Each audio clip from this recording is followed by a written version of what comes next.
Coach, just the preparation, let's talk about that first, kind of the keys to the game. I know Andrew had talked about the playing good defense, getting out and running. But as we talked to the players in here, they really talked about the fact that the press that they threw out kind of really threw a funk into that tempo where, by the time we broke the press, there was 15, 16 seconds. More difficult to try to get a play set up and everything, and almost rushed it. So did you expect the press coming in, and how did that impact the game plan early on? Yeah, it was something where they did a much better job in their press against us than they've done against a lot of teams, and honestly, they haven't pressed very much until just recently. And I was surprised at how poorly we reacted to it. We've kind of gotten to the point where we've been able to handle that pressure, and it was a good roll of the dice on their part, and we demonstrated when we executed against it, like, if we'd have just been consistent in that effort, then the press would have been neutralized. We still have to be able, once we break it, we still have to be able to get into our, what we're trying to run. And we didn't do a very good job on the floor communicating. Our on-floor communication was really poor tonight, and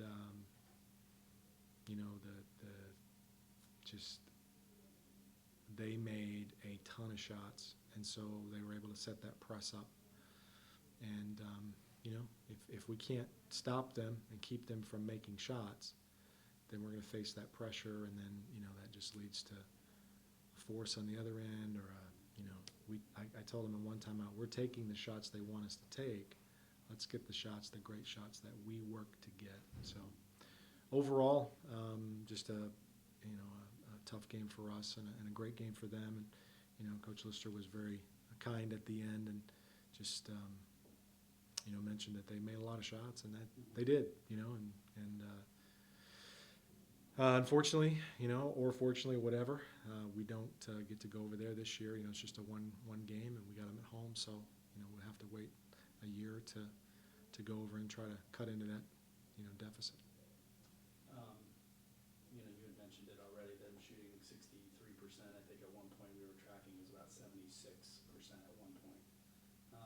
So from a coaching perspective, how do you encourage you guys as far as, because there were times that 15 was falling away, going out of bounds, fadeaway jumper, and it falls. At what point do you say, hey, they're just making their shots tonight, and at other points you're saying, hey, we're still not playing good enough defense? Yeah, I think what you look for as a coach is you look for the contested shots. Where we failed tonight was we gave up way too many uncontested shots. If a guy makes a shot, and you've done your job defensively, you got a hand in his face, you've closed out properly, and he makes a shot, then that's, he just made a great play. The offense was better than the defense on that possession. Unfortunately tonight, it was like practice for them. They were getting wide open shots. Again, part of it was scheme on our part. Some of the things we were trying to do, and our guys, weren't able to execute that. And part of it was just, we didn't know who we had. We weren't. Again, it goes back to communication, and overall, it was a disappointing effort on both ends. Offensively, let's switch to that a little bit. I mean, Marshall had a pretty good game statistically, 21 points, but just contrasting it from a lights out performance like we had against Pensacola, and we shoot 25% tonight. Do you think their length had a little bit to do with that? Yeah, I think they're not even comparable. The teams aren't even comparable. You're talking about a totally different level of basketball. And, Marshall did, he played, he didn't practice all week, and, because he had a concussion, and he just gave us a lot of heart and effort tonight. And he's been playing pretty consistently. So, he's going to give us that pretty much night in and night out. I just thought, there were some things that we could do that we didn't do, and part of that was just simply not going with a game plan. I know I told Nate at halftime, we had run most of what we had been working on to run against these guys that, their defensive statistics demonstrate they're vulnerable at this, so we did it 3 times and we scored 3 times, but the rest of the time we didn't do it. So it's like part of that is just maturing on the floor and making sure that we're getting into our stuff and not letting, okay, so now we have 16 seconds left. We can still run what we've been wanting to run. Just make sure we get there. So it's a growth game for us. Losing can either can haunt you for the next game, or it can teach you for the next game.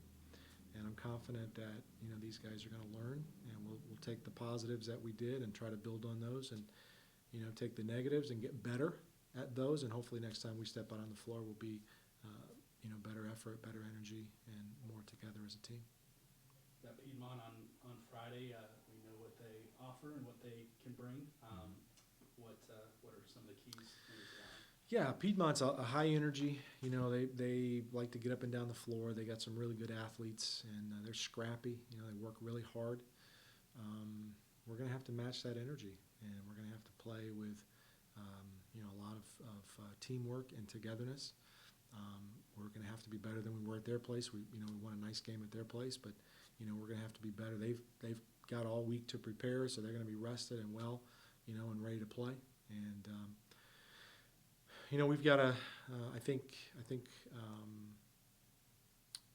we have a good game plan for them. Just, are we going to go out and execute that game plan? Can we defend them in the half court better than we did tonight? And can we execute on offense the things that we've demonstrated we can do well? Then I like our chances. But if either of those two fail, then it's going to be, it's going to be really tough for us to beat a team like that.